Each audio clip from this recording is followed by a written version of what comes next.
Chers internautes, bonjour et bienvenue à cette interview. Nous sommes à Guédiawaye, plus précisément dans la commune de Wakhinane Nimzatt, avec M. Ba, membre de la coalition Benno Bokk Yakaar et prétendant à la mairie de Wakhinane. M. Ba, bonjour. Bonjour.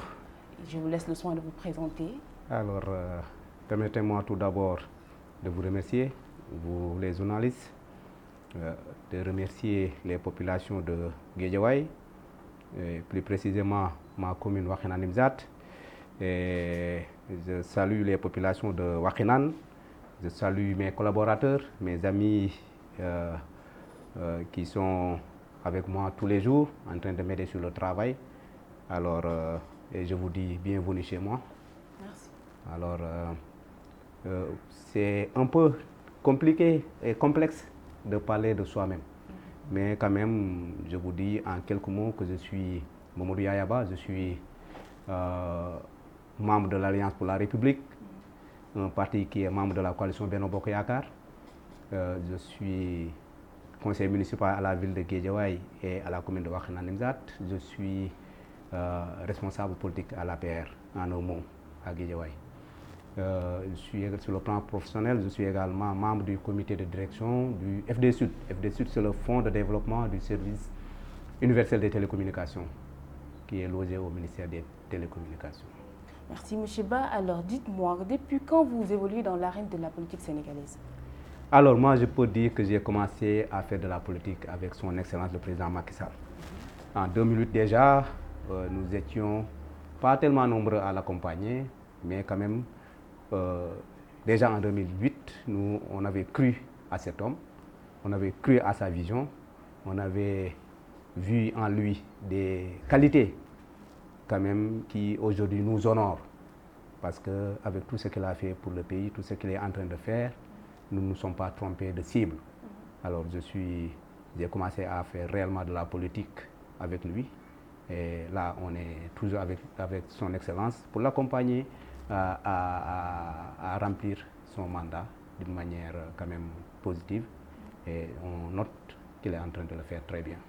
Exactement, en parlant d'accompagnement, on voit une proximité que vous nouez avec les populations de Wakhinane. Comment ces liens se sont tissés? Alors, ça c'est vous qui le dites.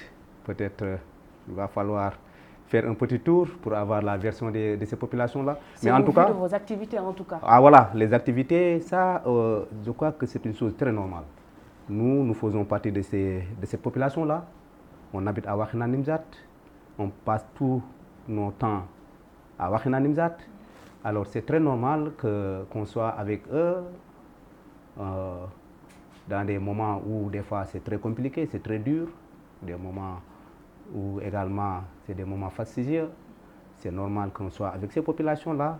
Quand ils ont besoin de nous, on est là, parce que nos portes ne sont jamais fermées. Nous n'avons pas de chiens méchants chez nous. Et nous habitons là. Et nous habitons là. Nous ne sommes pas quand même partie de ces gens-là qui, une fois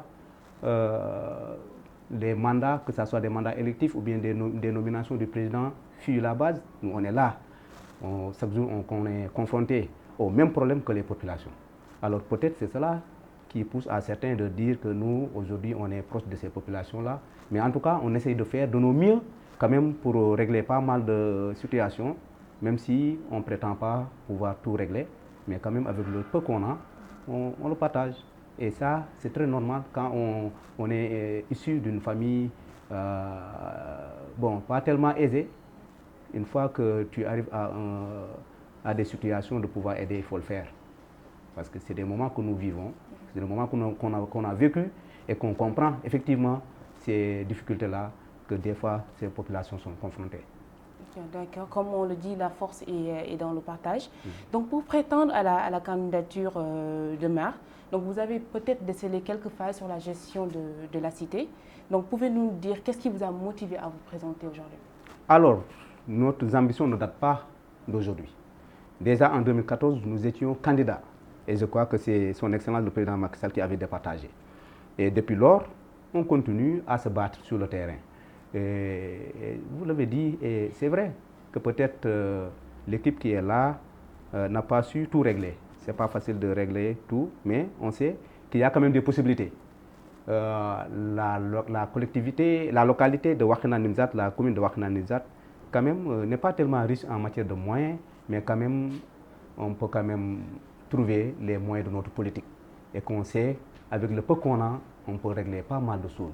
Si aujourd'hui, on remarque des problèmes de sécurité, des problèmes de prise en charge de ces populations-là qui, des fois, sont malades et ont des problèmes pour se soigner, et qu'on sait effectivement, avec une bonne politique, on peut régler ces cas un peu isolés. Alors, je crois que c'est ce qui nous pousse, pour la plupart, à nous battre pour pouvoir aujourd'hui prendre la reine de cette mairie-là, parce que quand même, il faut savoir, c'est un budget qu'on vote qui doit être redistribué aux populations. Alors, je crois que c'est important que des dignes fils de Wakhinane, qui tous les jours sont confrontés aux mêmes problèmes que les populations, puissent prendre leurs responsabilités, puissent prendre leur courage à deux mains et venir en aide à ces populations-là. Et je crois que cette collectivité, notre mission, ce n'est pas peut-être de se positionner, notre mission, ce n'est pas avoir le titre, pour certains, pour la plupart, ils ne cherchent que le titre. Nous, c'est un sacerdoce qu'on a fait. Alors, c'est une mission qu'on veut remplir au nom des populations. C'est pourquoi on se bat et qu'on sait qu'une fois à la tête de cette magistrature, on peut, avec l'équipe qui nous accompagne, avec les populations là, avec ces gens qui sont à Wakhinane, qui ont quand même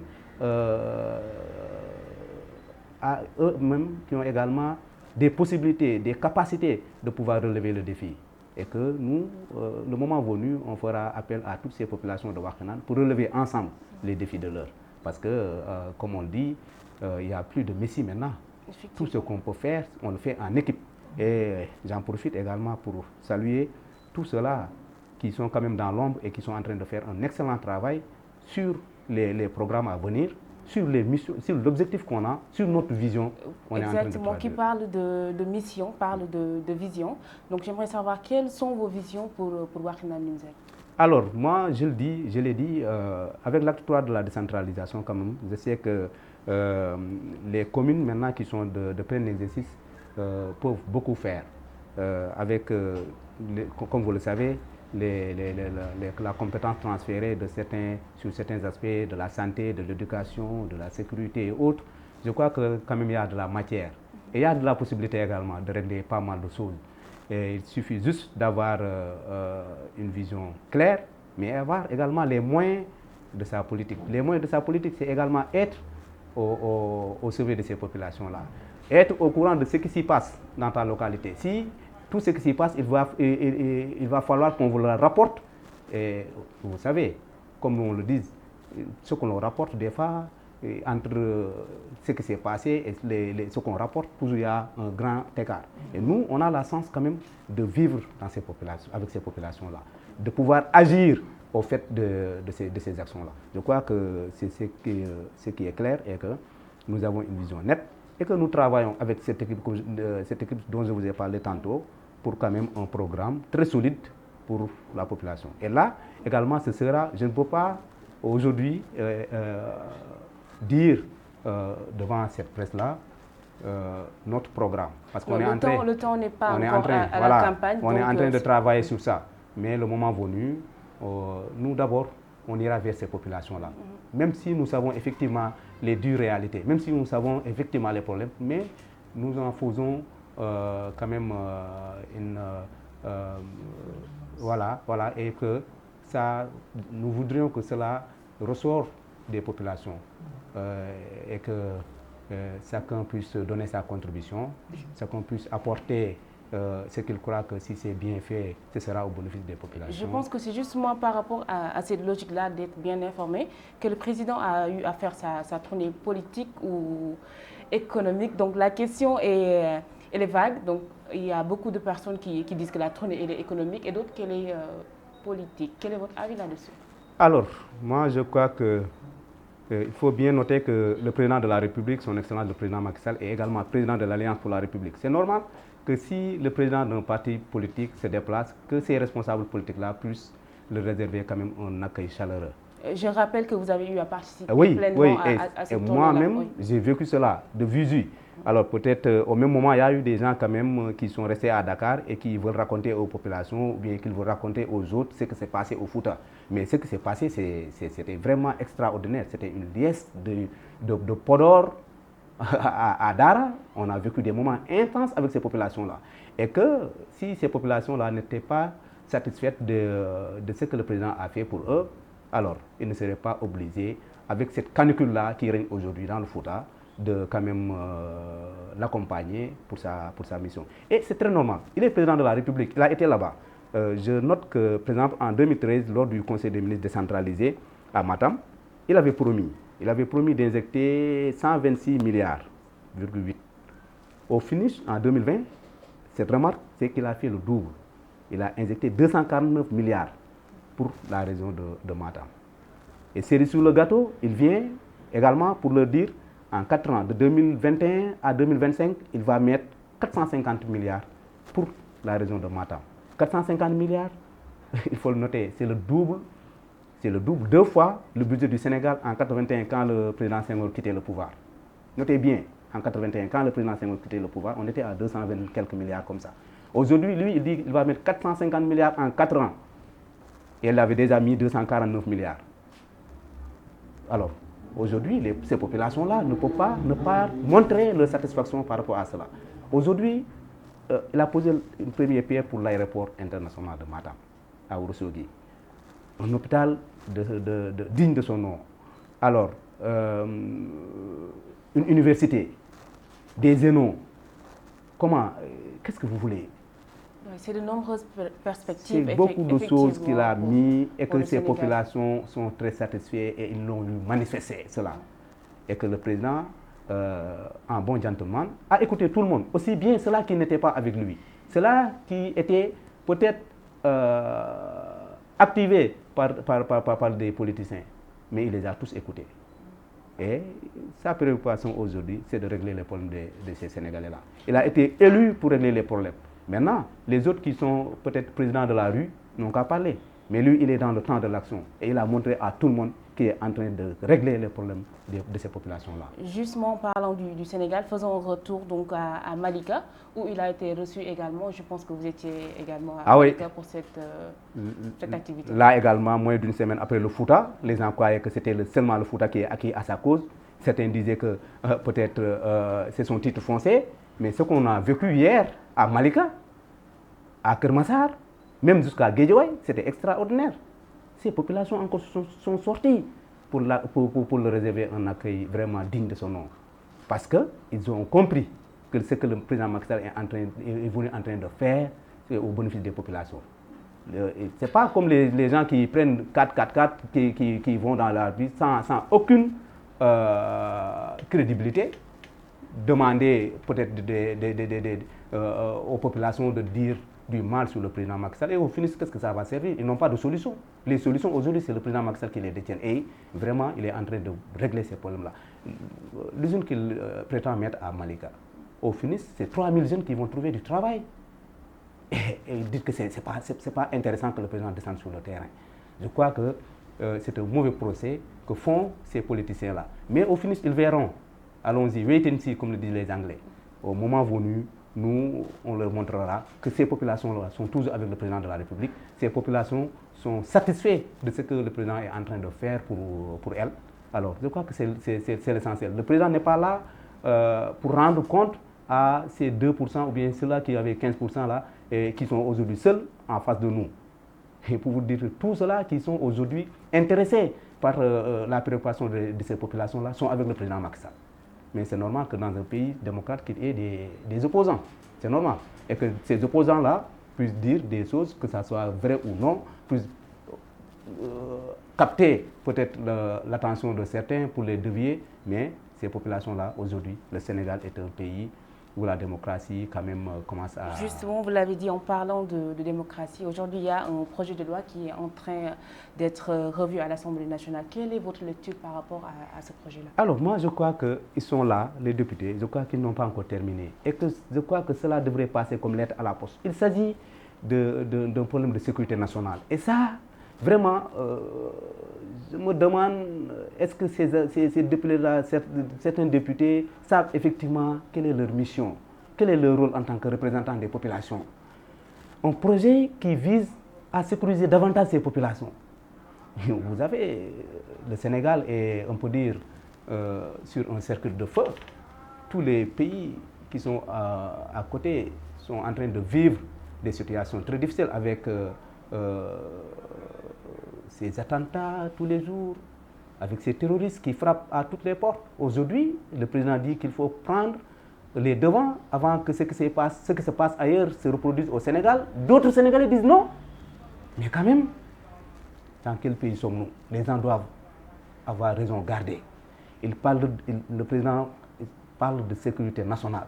Je crois que dans un pays vraiment où les gens se respectent, où ces députés-là respectent ceux-là qui ont voté pour eux, ces populations, ils devraient signer avec leurs deux mains pour dire qu'ils sont d'accord. Il ne s'agit pas de répression.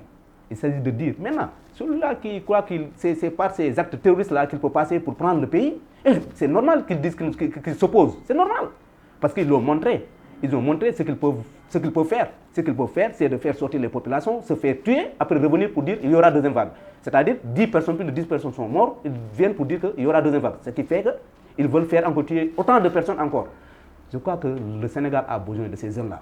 Mais ces jeunes-là, on a besoin de ces jeunes ailleurs. C'est pour la construction du pays, mais ce n'est pas pour la destruction du pays. Ceux-là qui s'opposent à ces lois-là, je crois qu'ils devraient être traduits devant la justice. Pour trahison, ils sont en train de trahir quand même cette jeunesse-là. Ils sont en train de vouloir... Est-ce que ce n'est pas cette jeunesse-là qui a vraiment envie que cette loi-là ne passe pas? Parce qu'on a vu tantôt quelques petites, bon, si on peut les qualifier ainsi, mais des petites... c'est de la manipulation, c'est normal, c'est de la manipulation. Tout à l'heure, j'ai croisé quelqu'un qui me dit que non, il paraît que la loi-là, quand on le tient, quand on vote cette loi-là, il n'y aura plus de marche, il n'y aura plus de possibilité de s'exprimer. Si vous pouvez juste revenir sur ça, expliquer un peu votre lecture de la loi. Voilà, quelqu'un me l'a dit tout à l'heure. Sérieusement, en venant, il me dit que oui, Mamadou, moi je ne comprends pas pourquoi le président Macky Sall veut refuser à ses opposants ou bien aux Sénégalais de marcher quand ils le désirent ou non. Je dis qu'il ne s'agit pas de ça. Il s'agit d'un problème de sécurité nationale. Et le président parle de terrorisme. Et vous avez remarqué, vous tous, lors des échauffourées de la dernière fois, vous avez vu des gens brandir des armes. Et tout le monde sait que les Sénégalais, quand même, ne se tuent pas comme ça dans la rue, ne se tuent pas pour arracher les biens des autres. Et c'était ça dont il s'agissait. Maintenant, aujourd'hui, ils viennent pour défendre les actes qui ont été posés. Donc, eux-mêmes devraient être aujourd'hui traduits pour donner des explications par rapport à ce qui s'est passé. Parce qu'eux, ils ne regrettent pas ce qui s'est passé. Ils devraient aujourd'hui regretter et revenir et dire aux Sénégalais, s'excuser aux Sénégalais, s'excuser aux familles qui ont eu à perdre leurs enfants. C'est ce qu'ils devaient faire. Mais pas encore sortir des jeunes pour leur dire, allez s'opposer, allez vous faire tuer, allez affronter les forces de l'ordre, parce que tout simplement, une loi doit être votée pour beaucoup plus de sécurité pour la population. Je crois que c'est irresponsable et c'est pas sérieux. Quand même, je crois qu'aujourd'hui, des gens comme Sonko devaient se battre quand même pour aller quand même dire devant la justice de ce dont il est accusé. Il n'en est rien, de donner ses preuves que voilà, il n'en est rien. Et que Adji Sarr, aujourd'hui également, qui est une citoyenne sénégalaise, puisse quand même retrouver sa dignité. Parce que c'est sa dignité qui a été bafouée. Et on le sait bien que pas moins de quelques mois que la loi sur la criminalisation du viol a été votée. Et que lui, il a été accusé du viol. Et il dit qu'il prétend diriger le Sénégal. Si j'étais à sa place, j'allais quand même, c'est moi qui devrais aller vers cette justice-là pour quand même que cette chose-là soit tirée au clair. Au lieu de vouloir maintenant fuir ça, il évite qu'on en parle. Et voilà, il essaye de tout faire pour saper cela, pour que les populations oublient ça. Ça, c'est pas possible. Il va rendre compte, on est dans un pays de droit. C'est ça. Donc, force reste à la loi et cette bataille-là va se poursuivre certainement au niveau du tribunal. Juste revenir sur la question du découpage, donc qui a touché un peu la commune de Guédiawaye, notamment le département de Guédiawaye, notamment votre commune, Wakhinane. Je crois qu'en ce qui concerne le découpage, c'est justice qui a été rendue. Parce que le marché Boubès, par exemple, qui aiguise beaucoup d'appétit, et c'est normal. Djiddah Thiaroye Kao a commencé à recouvrer le marché Boubès, pas moins de quelques mois. Ça a toujours été dans l'escarcelle de la commune de Guédiawaye d'abord. Il faut le savoir. Ça n'a jamais posé un débat que ce marché appartenait à la ville de Guédiawaye. Ça n'a jamais posé. Mais avec la victoire de la décentralisation, beaucoup de marchés sont partis dans les communes. Et le marché Boubès est revenu à Wakhinane. Alors, c'est par la suite, avec je ne sais quelle magie, ils ont eu à récupérer une partie du marché. Mais après redécoupage, ils ont vu l'État central a vu juste et a redistribué les choses et c'est revenu à la commune de Wakhinane Nimzatt. Et d'autres quartiers également qui, aujourd'hui, vous leur demandez tout ce qu'ils font, ils le font à Wakhinane Nimzatt. Ils font leurs études à Wakhinane, ils payent leurs taxes à Wakhinane et vous demandez, ils étudient à Wakhinane, ils se soignent à Wakhinane et vous leur demandez de payer des taxes pour une autre commune. Ce n'est pas logique. Je crois que c'est une correction qui est venue à son heure et que voilà, nous remercions l'État qui a quand même tiré les choses au clair, mais également aller jusqu'au bout. Parce qu'il reste également des coins qui appartiennent toujours à Wakhinane et qui ne sont pas revenus à Wakhinane. Et donc je crois que on va continuer la réflexion. Juste en citer voilà. quelques. Voilà. Oui, bon, vous savez, avec l'autre découpage, il y a eu des quartiers de Nimzatt qui sont partis. Bon, je crois que c'est très normal que ces quartiers reviennent parce que eux, en quelque sorte, c'est une indignation parce qu'ils sont nés ici, ils ont tout à Wakhinane, leur pièce d'identité, leurs extraits de naissance, ils l'ont à Wakhinane. Maintenant, ils étudient à Wakhinane, dans les écoles de Wakhinane, ils se soignent dans les centres de santé et postes de santé à Wakhinane. Et maintenant, on leur dit maintenant, du jour au lendemain, que maintenant vous êtes de Djiddah Thiaroye Kao ou de Yeumbeul. Je crois que ce n'est que correction qui a été apportée et que c'est pourquoi nous lançons également un appel à cela, à nos amis et voisins de l'autre côté, que voilà, il ne s'agit pas de guerre de population, mais tout simplement je crois que c'est très normal que, moi, en tout cas, on est à moitié satisfait, mais le reste est qu'il faudrait que ces autres quartiers-là, qui se réclament toujours de Wakhinane, puissent revenir à Wakhinane. Donc je vous laisse dire votre mot de la fin et vous remercie de votre disponibilité. Ah, on est déjà à la fin, je n'ai pas senti l'heure. Alors vraiment, je voulais vous remercier encore une fois de plus de m'avoir permis de m'exprimer sur ce qui se passe, sur l'actualité politique, sur ce que le président Macky Sall est en train de faire. J'en profite également pour le remercier en premier, parce que en 2008, je n'attendais pas moins de ce qu'il a fait aujourd'hui. Je suis très satisfait et qu'avec les populations, on sait que pour la plupart, marcher dans la rue, vous verrez, à tout angle de rue, vous verrez des réalisations du président Macky Sall. Ce qu'il est en train de faire, il est en train de révolutionner le cadre de vie du Sénégal. Alors, je crois que la population devrait quand même lui tirer le chapeau. Alors, après cela, je remercie également les populations, comme je l'ai dit, de Guédiawaye, qui m'ont permis aujourd'hui de faire mes études, de venir servir ces populations tout en restant à Guédiawaye et à Wakhinane Nimzatt. Je n'oublie pas également, comme je l'ai dit tantôt, mes collaborateurs qui sont pour la plupart dans l'ombre. Nous avons des équipes qui sont en train de travailler jour et nuit pour relever les défis des localités. Parce que dans quelques mois, on sera en campagne et qu'il faudrait proposer quelque chose de solide à ces populations. Et j'ai des personnes, et je lance également, comme je l'ai dit, la porte n'est pas fermée. Je lance un appel à ces dignes fils de Wakhinane Nimzatt de se joindre à nous pour quand même révolutionner et vraiment mettre la commune de Wakhinane sur les trampes de l'émergence. Parce qu'aujourd'hui, nous avons la capacité et la possibilité de faire émerger notre commune. Ce que se fait ailleurs, moi je le dis, il y a des communes qui sont en train de décoller. Et parce que tout simplement, ils ont des maires qui sont capables de relever le défi. C'est cela dont il s'agit ici à Wakhinane Nimzatt. C'est pourquoi je fais mon appel solennel à ces dignes fils de Wakhinane Nimzatt, à ces jeunes cadres qui sont avec nous ou bien qui ne sont pas avec nous, de venir nous joindre. Parce que ce que nous voulons faire, nous savons qu'on le fera avec ces populations de Wakhinane Nimzatt. On le fera avec ces dignes fils qui sont là et qui sont toujours confrontés à ces difficultés-là. et qui sont prêts à se donner pour régler ces problèmes-là au bénéfice de nos populations. Des problèmes de sécurité, des problèmes de santé, des problèmes d'éducation. Nous vivons ça tous les jours et que nous savons qu'effectivement, nous pouvons relever le défi. Et c'est là, c'est nous jeunes qui devrons le faire. Le défi doit être relevé par ces jeunes. Il ne faut pas accepter que des vieillards puissent aujourd'hui venir nous dire que voilà, c'est eux qui sont capables de le faire à la place de ces jeunes-là. Où nous savons tous qu'à Wakhinane Nimzatt, plus de 65% est jeune. Maintenant, comment vouloir mettre des vieillards qui ont déjà fait leur preuve, qui sont à la retraite, de leur permettre de venir continuer leur douce nez à Wakhinane? Nous ne l'accepterons pas. Nous allons nous battre jusqu'à la dernière énergie pour que cette jeunesse-là puisse récupérer ce qui lui appartient et travailler pour les populations. Je vous remercie.